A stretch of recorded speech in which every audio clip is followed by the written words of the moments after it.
So how has preseason been going in Bective? Yeah, been good. Actually, we started the league on Saturday, and I've had two pre-seasons again for the first time in a long time. So I'm also director of rugby at Pres Bray since the start of August. So I'm back in schools rugby. I'm not coaching the SCT.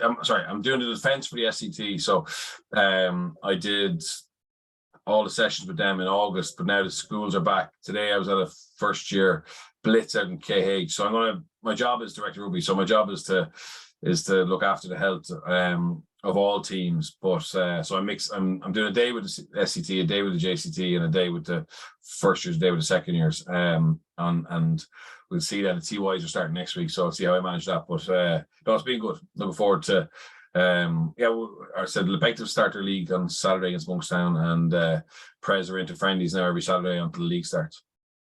Good stuff. And so you're saying 4 days, so you're out there quite a lot out of Presbury.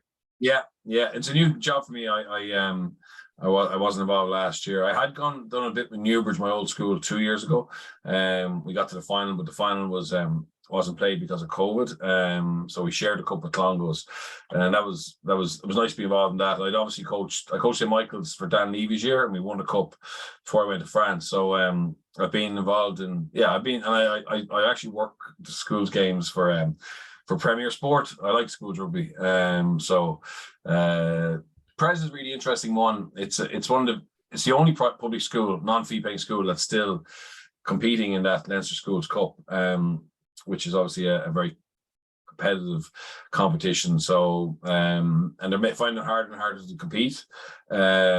So yeah, I got asked by the past pupils committee to give them a dig out. So yeah, I'm enjoying that.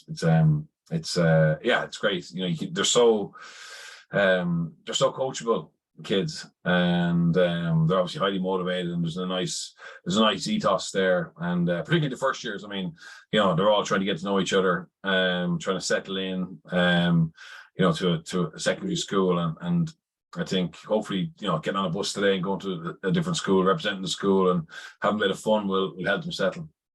Yeah, schools rugby is unreal, like you say. Yeah, great crack. And why or how are they finding it harder and harder to compete? What are the challenges there? Challenge of coaches, Brian. So you know, if you've no fees, you've very little budget, and I don't. It's not even just at school. I mean, there was a crisis in Leinster this year for coaches. I think there was 24 coaching positions advertised at one stage over the summer. People are less willing now to give up their time, you know, and commit, and I don't know whether it's because COVID and you know, they got used to staying at home, or whether they decided during COVID that they want to have that freedom to go away on weekends whenever they want. But there's a big shortage, and that's you know, down in Presbury School as well. So we've got some great teachers who are doing great work. But we probably don't have we haven't enough coaches, and we're competing with, you know, I suppose also if you're not competitive, it's difficult. It's difficult to keep that motivation, because they can play soccer, they can play basketball, they can play, you know, GA for Bray Emmets or wherever the local club, and be competitive. So even though participation is going to be massive, and we want to get as many kids enjoying rugby as they can, we also need to try and make sure that we give them the tools to be able to compete. And that will keep kids playing as well. So it's no easy fix, but as I said, I was kind of involved in a similar project in my old school, Newbridge, and we turned that around. So I'm pretty confident we can do something really good in Presbury as well. Good stuff. And what kind of things like DOR versus coaching, like what's the difference with those two hats? Yeah, I know coaching. Yeah, no. So DOR, like for example, at professional level, to be honest, when I was a head coach without a DOR in the Dragons and in Grenoble, and then you are effectively a DOR because there's no buffer between you and the board, or you and the CEO, or in France the president, and any, you know, recruitment is obviously a huge part of retention, you know, dealing with agents, dealing with the media, dealing with stakeholders, sponsors, all that stuff, dealing with the minutiae of, you know, travel, you know, admin, legislation for competitions, etc. So yeah, you get dried away from coaching, and yeah, it's hard for people to understand how much stuff a DOR has to do that's not really relevant to a training session or the match. In a school environment, I think it's a little bit different. I think my job is to basically, I would say, engage with teachers, get them excited about coaching, give them help, because we would have some coaches school teachers who don't have a background in rugby, but are really keen to help out and be part of the school sporting discipline, and not just rugby. I mean, as I said, they will be involved as coaches in lots of other sports, but to give them the tools and support to feel that they're coaching well or have a pathway.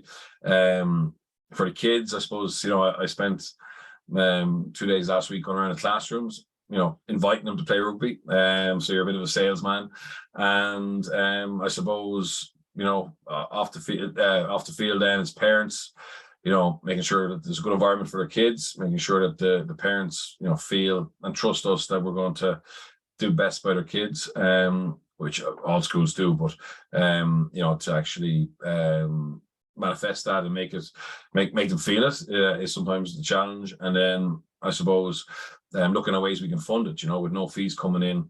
How can we make sure the kids have the best possible environment, whether that's kit, whether that's physio, whether that's S&C, whether that's travel to games, whether it's a tour at the end of the year, all those things that cost money, that we don't want to be having to ask the parents to dig deep if we can help it. So yeah, it's a multi-purpose, but look, it's exciting, and they're great people. I wouldn't have taken a job if I wasn't really impressed by the desire they have to try and make it better, and the people I'm working with I enjoy, and they're really good rugby people. So that's what swayed it, to be honest. I wasn't actively looking for a job, but yeah, I love rugby and I'm passionate about it, and I think it's a school with a history.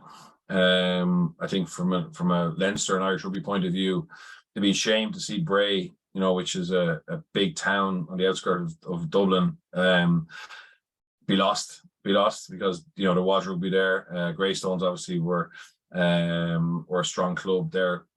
They've gone down a little bit in the pecking order, but are trying to go back up.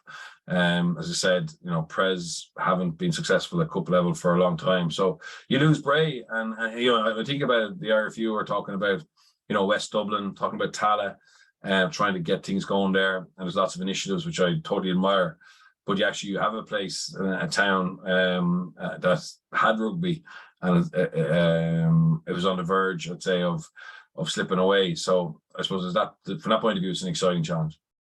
Yeah, good stuff. And when you start listing out all that stuff that goes on in like recruitment, fundraising, all that stuff, you'd barely be able to coach if you're having to do all that. Like, coaching itself is time consuming enough, but all that other stuff. And I heard one of the United players saying that Alex Ferguson was rarely ever at the training ground. So he would essentially been a DOR there. Like that kind of exactly. I think he was there quite a bit. I spent a few days there back in 2010 as part of my kind of coach education journey, and I was only there 4 days, but he was there every day I was there, but he was never on the pitch. He was never on the pitch. That was it, not coaching. Look, I'm sure there was days he was off meeting, I remember him telling me that, like, he got on a train to London when I think David Beckham was 13 to meet his parents, because the scout had said to him, look, I think, if we're going to get him to move out of London, you have to go. You know what I mean? So the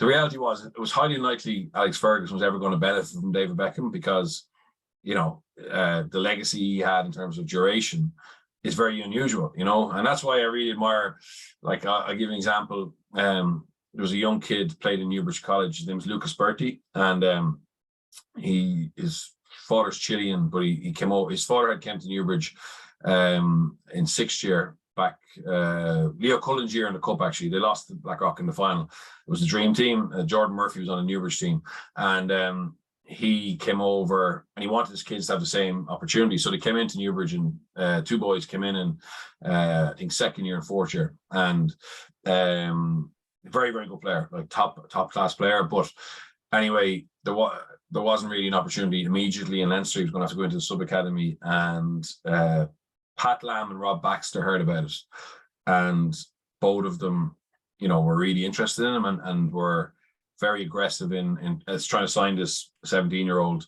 And I was going, wow, like that's, there's so much else on their plate, but yet they're obsessed about, somebody who in the future can help Exeter or Bristol Bears be successful. And yeah, I think that, those people like them at the top of an organization, they're invaluable because they go above and beyond to try and make sure that there's sustainable success. Yeah, for sure. And that's something that I'm just kind of seeing myself recently with coaching the last like 6 or 12 months, the importance of looking like 3-4 years down the line. And I didn't realize it before, like as a player, I would never realize it. As a young coach, was just so focused on the team for the weekend. But how much you have to be thinking about next year, the year after, and everything else. Yeah, and I think you go into a place and I certainly I actually don't do a huge amount of coaching in Bective either. I've got some really good young coaches who want to develop, and so my job is to try and give them rope, and give them time in various sectors. And I suppose my job is to try and make sure that as a club we have a strategy, and some of that's recruitment, some of that's retention, but most of it's player development and trying to find ways. Like we haven't had an under-20s team for 3 years, so because we haven't been able to get one, so we have no feeder. So and you're competing in a tiny area with like Wesley, we share a pitch with, who we're obviously going really well. Old Belvedere just down the road, Lansdowne just down the road, Wanderers just down the road, and obviously the cost of living in Dublin 4. Kids now are coming to college in Dublin are having to either commute back home, so they're not even coming up properly, or they're living further away, so they're playing for some of the clubs further out. So yeah, it's you're constantly trying to, I suppose, look after the short, medium, and long term success of the club, and I enjoy that part of it. I enjoy that part of it. But yeah, you get further away from coaching, and I think you can have a bigger influence. I think obviously if you can coach the scrum or line out, that might help you win Saturday. But if there's not someone in the club looking after the longer term picture, it's not going to be sustainable anyway. And how do you find that kind of like coach mentorship, coach education, like working over and helping coach? How do you find that side of things? Yeah, look, I think yeah, it depends on the personality. Some people want constant feedback. Others want it more intermittently. Some want to be challenged, others don't. Some you can just question them. Why are they doing that? What's going to be the effect of that decision or that tactic, for what they want to do, but also the knock-on effect on the team defense or the team attack. So like, just take a simple example, like line-out coach wants to have 95% line-out possession wins, and he throws 90% of the ball to the front. You know what I mean? It's great. He hits his stat, but maybe we miss opportunities to attack further out. So but the great thing about rugby is there's so much interconnections, and every decision that's made tactically is going to infiltrate another part of the game. And I suppose it's just trying to make sure it's all tied in together. And also, to be honest, in Bective, we're a J1 club trying to go back senior. A huge part of it is making sure training is really enjoyable and making sure playing for Bective is something that when they close the laptop at 5 o'clock, they want to grab their kit bag and come down training because they're going to get better and it's going to be a good vibe and they're having fun. So that's more important at that level than maybe it is, well, at AIL 1A, where you've got aspiring pros or people who are obsessed about winning. We obviously want to win, but we know that it's important that fun and enjoyment and team spirit and camaraderie is at the core of everything. Yeah, 100%. And how do you make it that fun environment or make people want to go down there? Yeah, I think it sounds cheesy or whatever, but when you're recruiting, you find people that have the same vision, so not tell porkies or say to them it's going to be really intense. Explain to them, look, we want to win, and we're prepared to win. And thankfully we have we've a good win record. But also it doesn't have to be the absolute focus of your life. So if you have a skiing trip with your mates or your partner, in November, just let us know, rather than the stress of like feeling you can't do things. But again, if you get the right people and you judge, they give you more back than your, their commitment is 100% then for when it works for them. Like I have lads doing accountancy exams and law exams at certain times of the year, or medicine. You just need to be flexible, you need to be flexible. But you only can do that if you actually understand their diary and their years and what they're stressed about. So so we've got a good bunch of lads. We've got a lot of fellas who are friends already, friends since they're 10 or 12 or whatever, might play mini rugby together. So they all know each other really well. And then it's a case of, like, we still get a lot of lads from the country from who come up to Dublin for jobs, and I just found that they've all blended really well, so I've got the private schools, Michael's Black Rock, who are obviously local to here, and it's very handy for them. And then we've fellas coming up to do study or to get their first jobs in Dublin. And I just feel that, in France, in France, every Monday, my club president used to say to me, he'd ask me the question after training after the video on a training on a Monday, which would be like a light install day. He'd say, le mayonnaise est bien pris ou pas, right? Which basically means the mayonnaise has taken well or not. Okay. So basically, is the mayonnaise going to be good, right? And it's a saying in French life, not just rugby, but basically every town is proud of their food, obviously, and every town has their own unique recipes and dishes, and mayonnaise is something that they love, right? And they don't buy the Hellmann's or whatever. They, the good chefs make their own mayonnaise, but the idea and the philosophy is, if you got good ingredients and a good method, you're going to make good mayonnaise. And for him, when he asked me that question, it was like, well, what's the mood of the players like? You know what I mean? Are the players in good form? Are they bounced back from the defeat? Has the review gone well? Are they overconfident because they've won the weekend? And then obviously what the plan is. What's the plan? What's the plan for this week? And I think it's the same for Invective. You know what I mean? If you want to have good mayonnaise, you get good ingredients, which is good players and good people, and then you try and make sure you manage the method, with your own I suppose intuition as well, because you have to be able to adapt a little bit as well, and know when to push and when to pull. And so that's the challenge of coaching or managing, isn't it? It's to maximize the talent you have.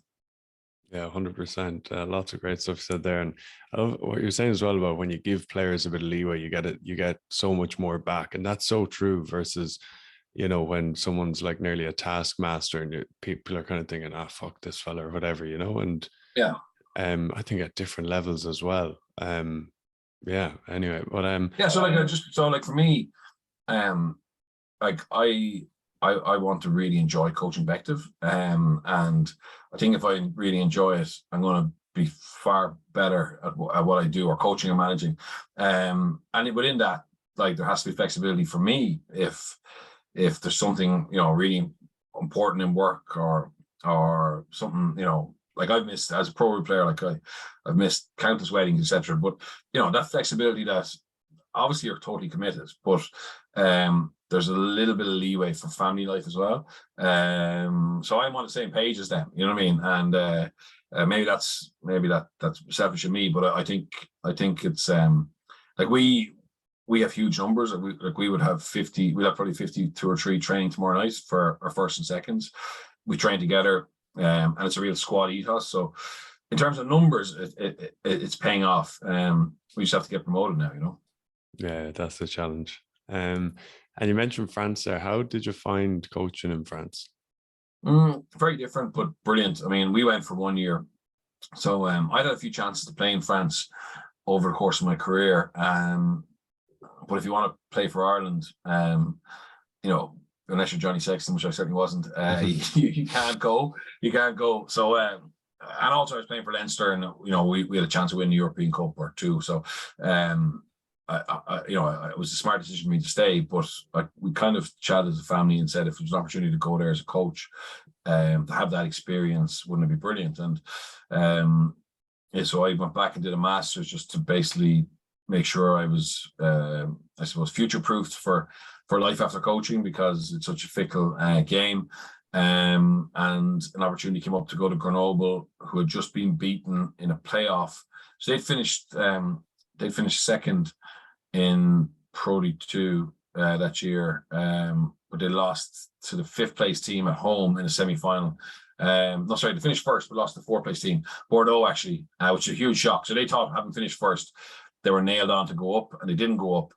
And the coach basically felt, or the director of rugby felt, he needed to make an adjustment to the coaching staff to give the players something new, but he didn't have budget for a full-time coach. So I went on a 5-week trial that pre-season. I did pre-season with them. Pre-season in France are incredibly short. So the 5-week pre-season included 2 games, two Pro League 2 games. So 3 weeks of pre-season and 2 games. And the deal was, at the end of that 5 weeks, he said, look, if we go up, I want you to come full-time because my budget will increase. So I kind of ended up coaching virtually, doing like video reviews a little bit. This is before Zooms and Teams.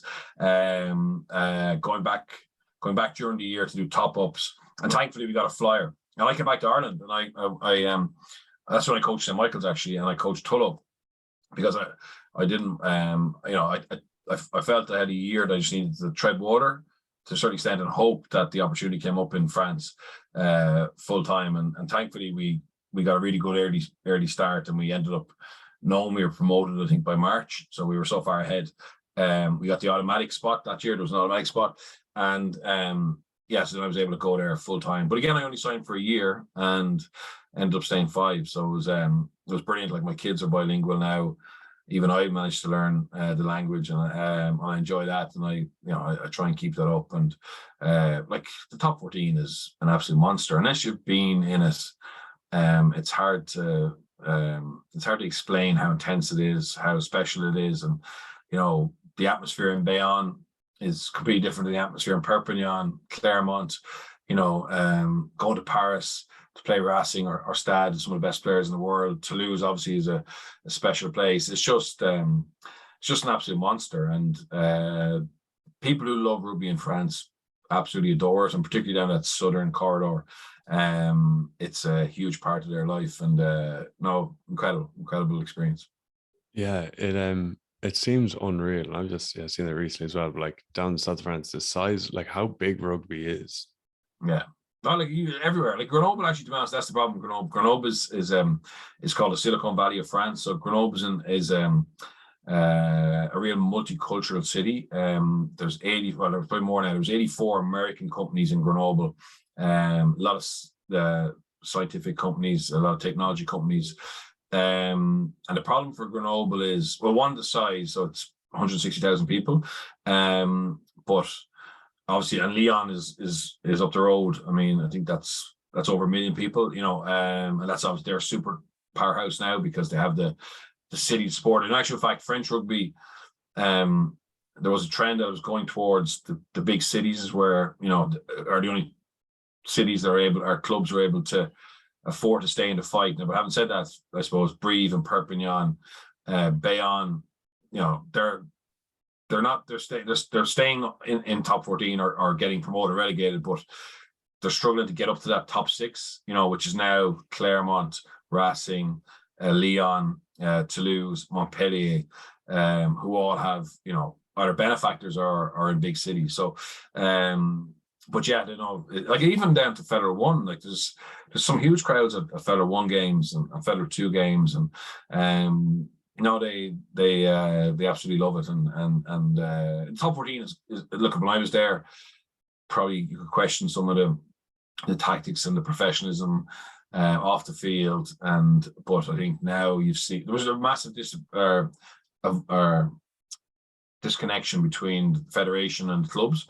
But now you see everybody on the same page. It's probably geared towards the fact of a home World Cup, but now you see alignment, good coaching at the French national level, youngsters playing every week for their club, whereas they were being blocked by foreigners. But now the financial implications of not playing young French players is too high. And yeah, it's a force. They're a force to be reckoned with. And you know, we all, you know, certainly as a pundit, we spoke about, you know, why can't France get their act together? Now they have got their act together, and it's up to us to try and stay with them. Yeah, for sure, 100%. They look dangerous, and their third team nearly looks dangerous. The amount of players they can put out. And what kind of stuff do you, when you say professionalism off the field, like what would have been the difference in France? Look, I think diet in certain clubs. But you said, I think the challenge is, if you've been a Pro D2 club for 6 or 7 years, which Grenoble were, and you get promoted, you're going to have some players who basically have spent their whole life in Pro D2. So, and obviously that's professional, but it's not the same level of dedication and excellence. So, you know, I think by the end we had probably weeded those guys out, and the fellas who couldn't change, you know, weren't willing to change.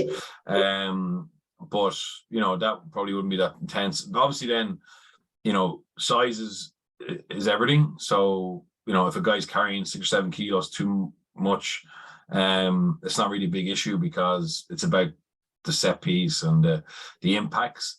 And probably then as well, probably the fact that it was such a short preseason made it difficult to get that conditioning in. And also the game was very focused on, you know, scrum for a penalty, line and wall for a penalty, kick penalties.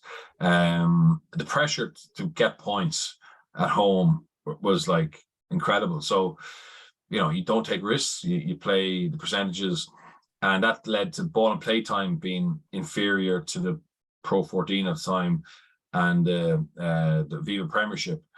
But that's changed now, you know. And that, like, because they've, you know, the refereeing has got better. There's obviously only one team goes down now, so there's less risk. And yeah, I think that the ball and play time has gone up. And as I said, there's a much better understanding of the importance of sports science. So just to give you an example, so when I left France, I got brought back in by the LNR, which is the league, to act on as an outside expert on basically GPS, because obviously I had a good understanding of GPS in Ireland as a player, and then obviously in the Dragons, because effectively every club had their own GPS provider, okay, which isn't a big deal. The French Federation had their own GPS provider, but there was no sharing of information, right? So, for example, here's Mathieu Bastro, for example. So he was playing for Toulon. He'd go into French camp for the Six Nations. The S&C coaches there would have no idea what he had done for the previous 6 or 7 weeks with Toulon, okay? And the problem with that is that if there's a massive spike in intensity at training for an individual, there's a risk of injury, right? So the S&C coach in France is being super cautious with the load that player is subjected to, just using him as an example, but this is the case for everyone. So they err on the side of caution, because if there's a load of injuries, the S&C coach gets pressure, right? So they complete the Six Nations campaign, then they go back to their clubs and they have no data on what they've done in France, right? And you know, so there's just this lack of alignment. So now what's happened is, and this is the French drove this, is that, you know, there's a central contract with a GPS provider to provide GPS units and a platform for the federation and the clubs. Okay, so, you know, Perpignan train today, you know, tonight the S&C coach will, you know, put all the GPS units in a docking station that will upload to the cloud, and you know that information is there for the French coaches for each individual, and building up a GPS or load passport from kids from the age of 18, you know, so you can see what they're able to do. And likewise, you know, it works both ways. So players come back from France, their club now have the data on what they've done, and it's just pushing them higher and higher. And look, that's been happening in Wales. I mean, Gatland was a huge. I mean, in Wales, the Dragons WRU it's probably the only thing that they probably gave was they gave you the units and they gave you the sports scientist for GPS. So effectively, Warren Gatlin knew what the Dragons did on the Tuesday in comparison to what the Scarlets did. And I just think in Ireland, obviously, that information is shared because it's central contract. So it was just an area that Wales or France were behind, but they got it sorted. Yeah, interesting. And when you were in the Dragons, like with a sports scientist there, so the GPS there, like, we know what that they do, but what role would a sports scientist have, or how would you have talked to them? Yeah, so we would have had our own head of S&C, and then we would have had a sports scientist from the WRU, and they would be master's graduates, basically on a 1-year internship. So they'd be contracted to WRU. They would train them up, and then they would be sent. So each region would get one each. They would send to us, and their job was basically to make sure that for every session the player had the data, or had the unit, and then it was uploaded to the cloud.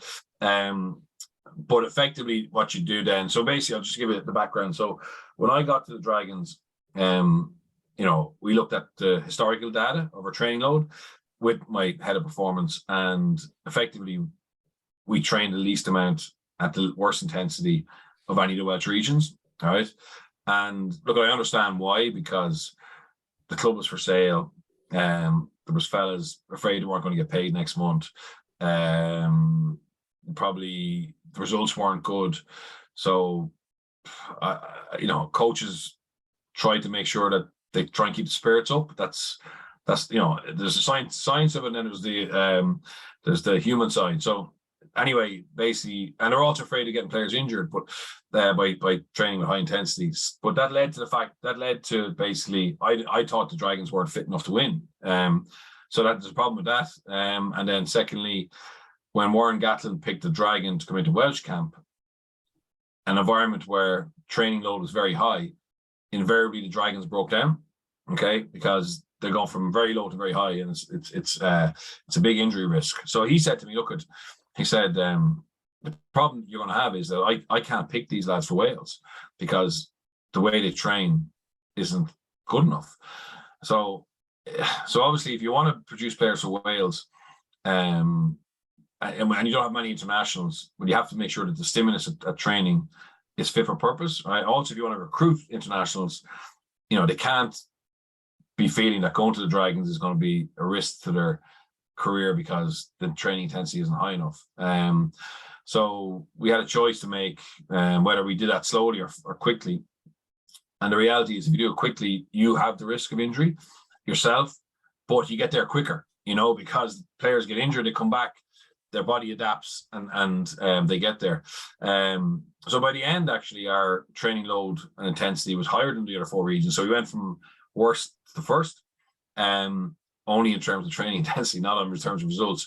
But a lot of players broke down. And that was, speaking to Warren was like, look, it's better to break down for you than in Welsh camp. You know what I mean? Because that's just what they're going to have to go through. And once I can see that these players are going to be able to withstand or be comfortable in what we do, I'm going to pick more of them. And they did. I mean, Aaron Wainwright, Leon Brown, Elliot D, Ross Moriarty, Corey Hill, all were able to go into Welsh camp and not break down because the stimulus was higher.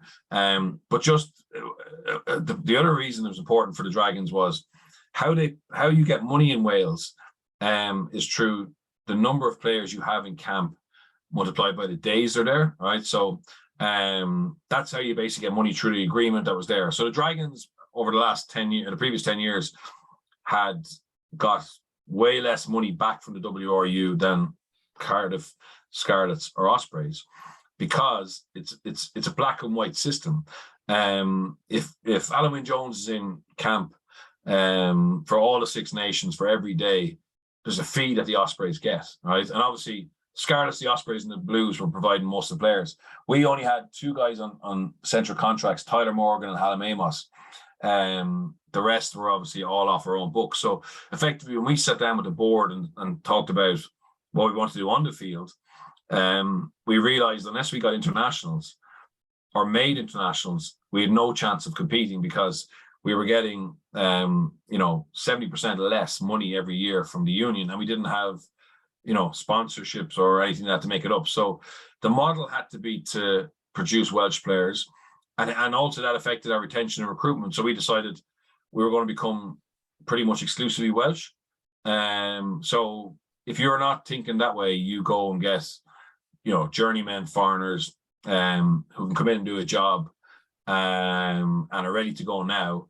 But because there was no relegation in Pro 14, because we were Welsh, we were the only region that were Welsh owned, we decided to become exclusively Welsh because the more Welsh we had, the better chance we had of having more Welsh internationals, and that was going to pay for the long-term funding of the team, and it becomes cyclical, But when you're at the bottom and you don't have any internationals and you've no money coming in, it's it's not overnight you can change that.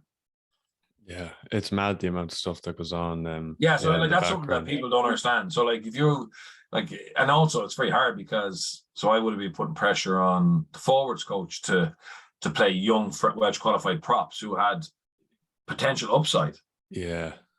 But they weren't, like, they're tight head props or whatever, and they're not ready to scrum in the URC in the Pro 14.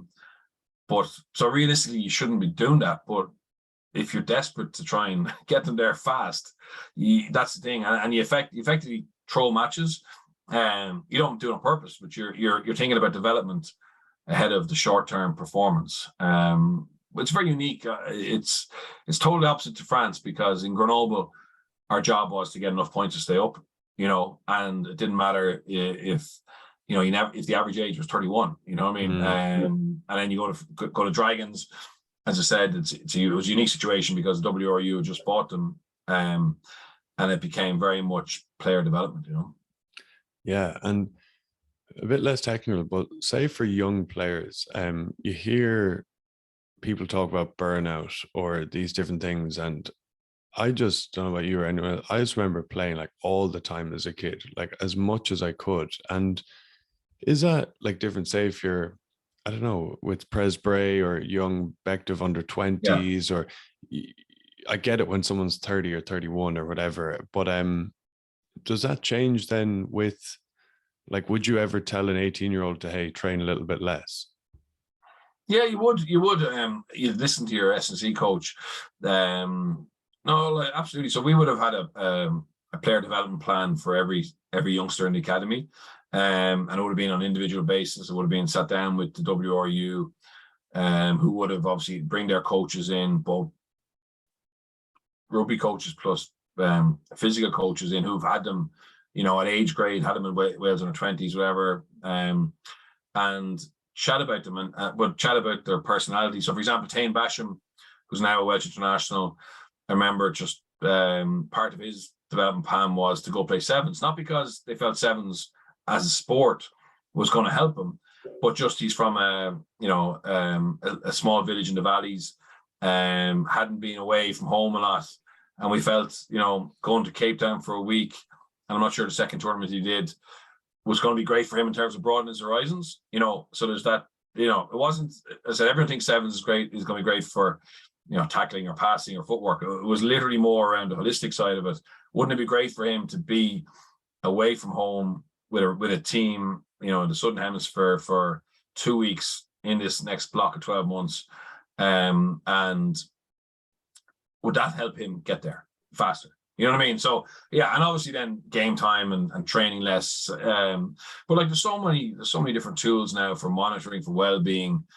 You're really hoping that the technology helps you along with your own natural instinct and eye to sense when a player maybe is overtraining or lacking a bit of energy or needs a bit of a break, and then it's just a conversation. So like obviously what fellas get, what the SC coaches get in the morning is when players monitor, if their scores are vastly hit a certain level of difference, it'll be a red light and they'll get an alert.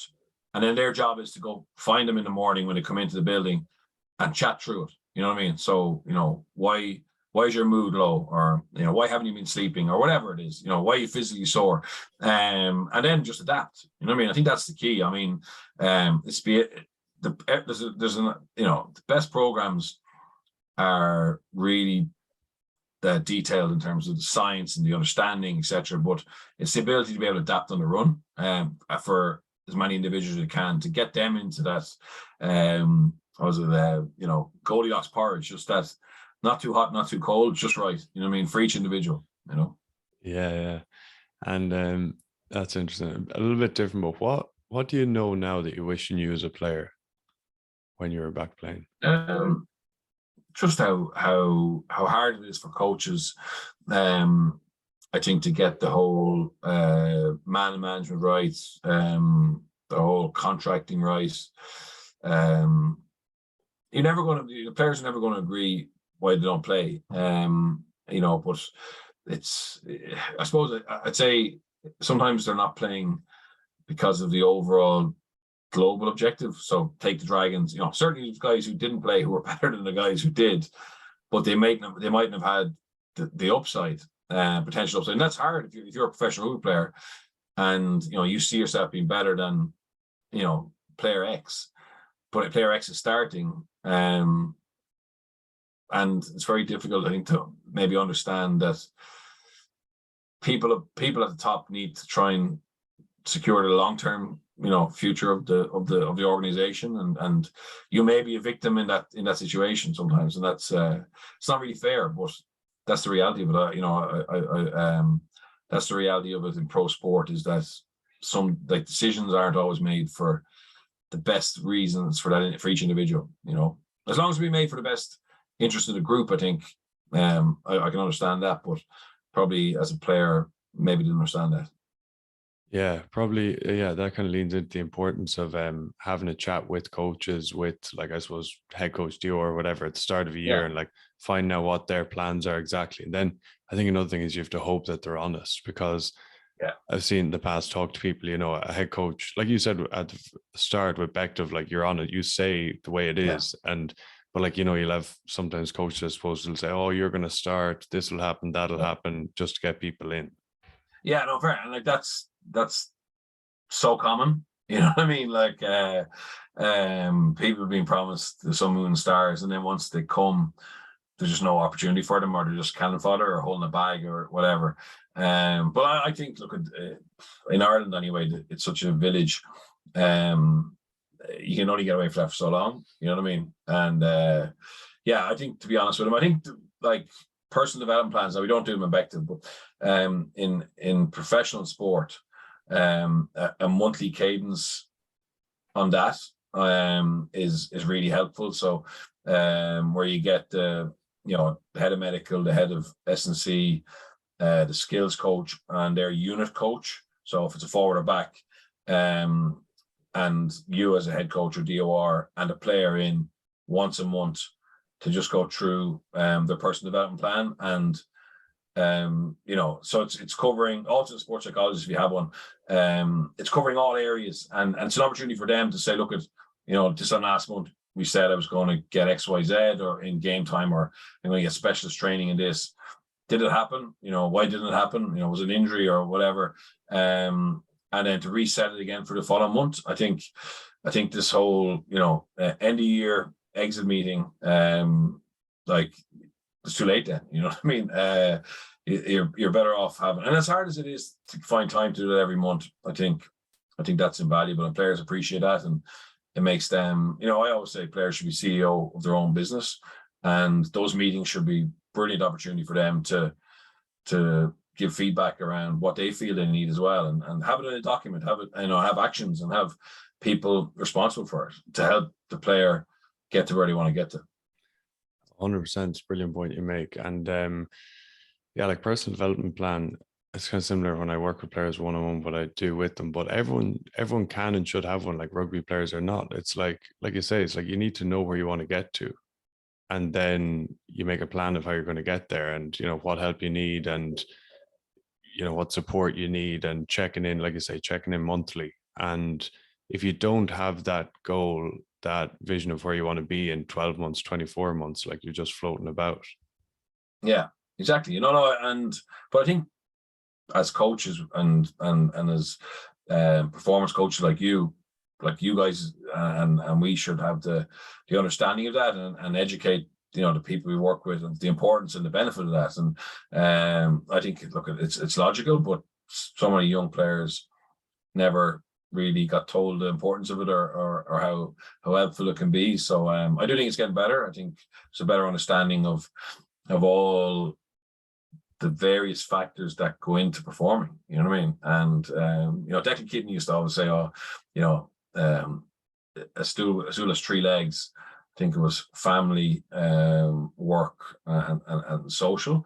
And if one of those legs isn't working or is broken, the stool falls. You know what I mean? And it's a very simplified version of it, but it's the same with the personal development plan or individual development plan. It's just literally you understanding where your strengths are. And I would say the ones I like are the ones that are very much focused on strengths. 80-20. For me to be world class, I can be world class in these areas, and they're my strengths. And I'm going to focus on those, but also that 20% around work-ons, and what the coaches are telling you, or what you see yourself that are areas that you can improve on, that they don't become blockers to you being world class. Yeah, absolutely. And you mentioned, like, yeah, when you're, I don't know, when I was younger anyway, you just think you work as hard as you can, and you're kind of very much focused on next week. Yeah, you do hear about goal setting and you think a little bit down the line, but you're just so focused on just working hard, and it's not, you're not thinking about a bigger picture at all, really, I found. Yeah, no, you're not. And like, I suppose if I think back to when I joined Sale Sharks in 2000, right? And we were bought by a guy, Brian Kennedy, who had made a lot of money selling double glazing. Right, so he successful businessman, played rugby, played flanker for a local junior club. But from his business background, he felt sales, particularly sales, the first day is goals. So I remember my first ever meeting in Sale Sharks. It was around goal setting and what we're going to do that year. And I thought that was best practice, and there was nothing wrong with it. There was nothing wrong with it at all. But I think now, when you look at how big organizations try and create that dynamic or idea about being successful and what does it look like, I think the first thing they look at is that psychological safety, and then that leads to trust, and then that leads to accountability, and then that leads to, I suppose, the behaviors, and that leads to performance. So goals are gone way up to the top, but it's the building blocks of kind of the environment you want to create. It's not that having goals aren't important, but in terms of actually, I suppose, managing a bunch of men or women or a mixed team, it's can you create that psychological safety where everyone feels comfortable, but not like that it's not tough or there's not accountability, but that psychological safety where people can feel their opinions valued, and then you create trust, and then, as I said, all the way up. But it's just how things evolved, and probably in 10 years' time we need different ways of trying to create that team dynamic. Yeah, for sure. Always evolving. And when you were playing, did you get nervous before games, or how were you before games? And so I found rugby really easy, except throwing. Right, so like, there was never a moment, and I'm not trying to be cocky here. The game was simple except throwing. So I never worried about like missing a tackle, even though I missed loads, and dropping the ball, drop loads. I didn't really worry about that. I always felt very comfortable in the game, but there was one element of the game which I dreaded. And I was only really, when I started working with a sports psychologist, Enda McNulty, in 2008, where I started to train for that to alleviate the stress of not being confident in a core skill. But I remember like hoping we wouldn't have many lineouts that day, you know what I mean, or whatever. And that would be the fear I had, or a ball, kick to the corner. Geez, it'd be great if we missed touch here, you know what I mean? For a second, obviously that wasn't always, but there was days when I wasn't confident, and I certainly, that was an area of anxiety. So when I started working with him, we just built a routine into my throw, which was very consistent with how I trained. I think there's 6 steps that I went through to get to the position where I had the ball locked and loaded. So visualization, trying to get my heart rate down, things like that eventually I got more comfortable with it, and it became less of a worry for me, or stress. But yeah, to be honest, that's I was very lucky that I found rugby quite easy. Not like I was always struggling, but I was never never looked like it was easy for me. But on the pitch, I didn't really feel out of place, except for that one area. You didn't, yeah. So when you say easy, like you didn't worry so much, no, No, none whatsoever. Except, but obviously all my worry was on one area. But yeah, it's funny. And if I had I'd say if I had had more tools early in my career, I could have been a lot better, I think. But also way less stressful, and more not really worried about the stress. It was more around the performance side of it. You know what I mean? That performance anxiety and lack of confidence or belief certainly didn't help me perform in that area. And then sometimes it drifted into other areas. You know what I mean? So other areas of your game get dragged down because you're lacking confidence in one area. So I think that access to some mental prep help at a younger age can help a lot of players. Yeah, 100%. And what kind of tools, like you were saying what you were doing with Enda, any tools in particular when you were younger? Well, no, so look, I used to throw, and just throw.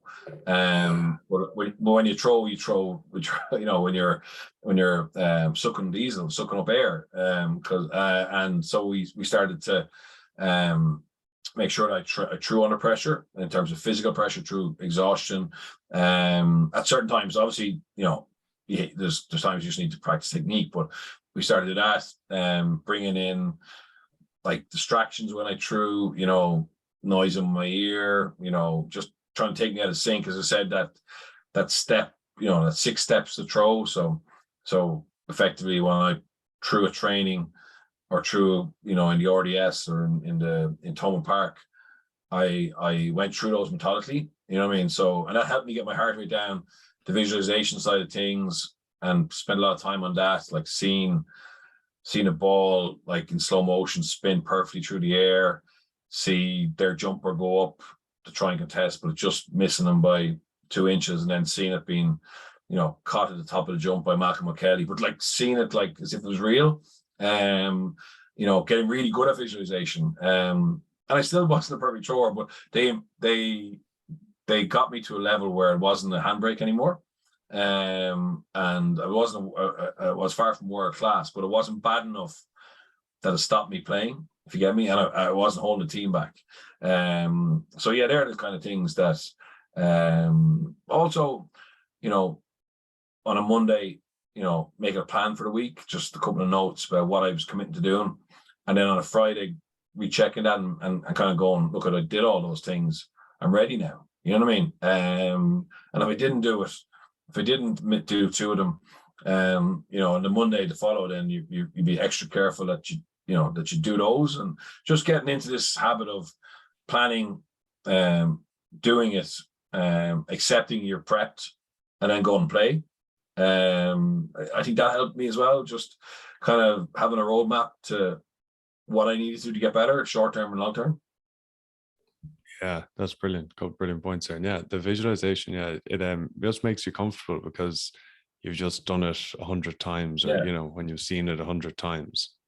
Yeah, I believe at the Joe Schmidt with Ireland, they got into this mental gym quite a bit, which was like basically the forwards go into a team room, lie on the ground, close their eyes, and actually go through a series of visualizing clear outs, visualizing breakdowns, all the little moments that they might have to do. And some players found it in some ways, you know, it's obviously less of a load on your body than doing it live. But the guys who got into it and practiced it became really good at it, where they would actually nearly start to sweat. You know what I mean? But yeah, so look, I'm not an expert in it at all, but I can certainly see I saw value in it from my own experience. Yeah, they've done studies and stuff that say, like, they show muscles growing from, like, you know, the muscle that you would use or whatever, like from visualization and stuff like that. It's mad. All right, thanks so much for your time. Quickly, last one. When did you play your best rugby and why? 2008, got awarded Leinster Player of the Year that year, which for someone of my skill set, that was a big achievement considering some of the players we had. I just felt incredibly fit. I was started to work on my mental game. I really focused down on my strengths. My weakness throwing wasn't as much of a handicap as it had been. And yeah, my body was good. I was my injuries were, my body felt good, felt strong. I suppose I'd been playing professionally for 12 years. You know, I knew I could live at that level, and I just felt at home. I felt comfortable.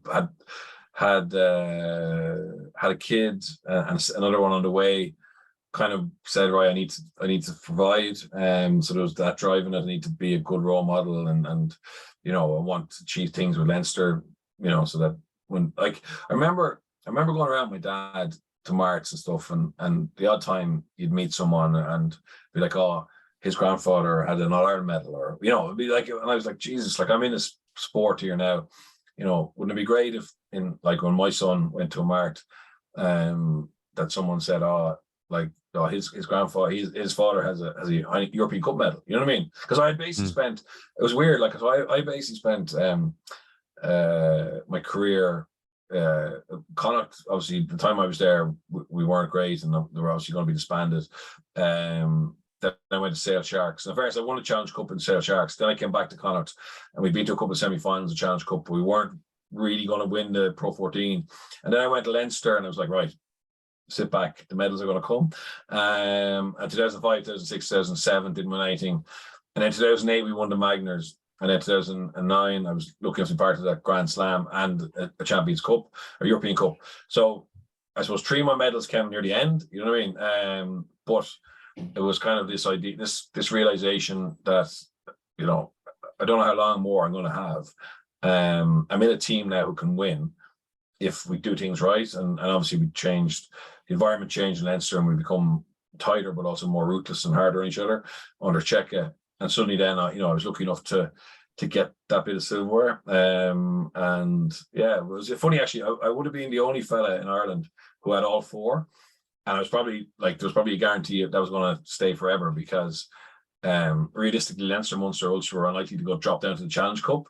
But then I don't know if you remember, Leinster got knocked out early in the European Cup one year, and they went back to the Challenge Cup, and they beat Stade Francais in the final.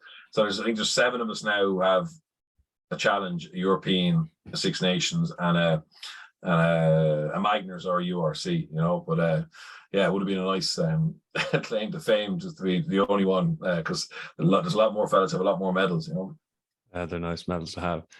Sorry, very last one. I just found it interesting when you say there, you said, like, oh, someone of my skill set, and you're obviously a great player, but it comes up so much. Players who you talk about those medals, who've done great things in the game, but like keep saying, I was nothing special. I was, you know, and I think it's something that young players think that someone at the top of the game must have been born different, like absolute superstar growing up. That's just different, you know, but not the case. Yeah, no, I know that. Look, I think, sorry. So I became very aware of, or certainly convinced myself that I brought certain values to the team. I brought certain strengths to the team, but they weren't like, you know, massively based around skill. It was more around physicality or doggedness or whatever. So I think I think you just need to understand what you bring, and then when the shit's the fan, bring that. You know what I mean? So basically, last couple of minutes of a game, you're chasing a score or whatever. Well, then stick to your job. Like Damien Brown, obviously we both know him. He's on the Atlantic Ocean at the moment, and he's 88 days in or something like that. But chop wood, carry water. You know what I mean? So for me, that was that. For Johnny Sexton, he has to think about, how do I get the team into a scoring point in position? And then he has to execute a kick or a pass. Whereas my job was literally, carry when I needed to, tackle if I could, and hit rucks and scrummage hard, etc. So like for me, it was very much that chop wood, carry water. Whereas people like Brian Driscoll, maybe needed to beat somebody or throw an offload or whatever. So yeah, but Brian knew that. He knew what he had to do. Shane Organ knew what he had to do. Jamie Heaslip knew what he had to do. And I had a good appreciation of what I need to do. And I think I didn't spend that, like, area of my career, I didn't think about that. You know what I mean? I didn't kind of go, right, this is what I'm good at. This is what a team need. Just do that. And I think that could de-stress a lot of kids as well, or young players. Just kind of going, right, look, for me to provide or to produce for this team, these are 3 things that is going to be asked of me. I know I can do those. I like doing those. Just go and do it. Yeah, 100%. That's brilliant advice. Hey, Bernard, thanks, Mil, for your time. I've loved chatting. Always, Brian. I enjoyed the pod. So I'm glad to be asked, to be honest. And continued success. Cheers. Thanks, Mil.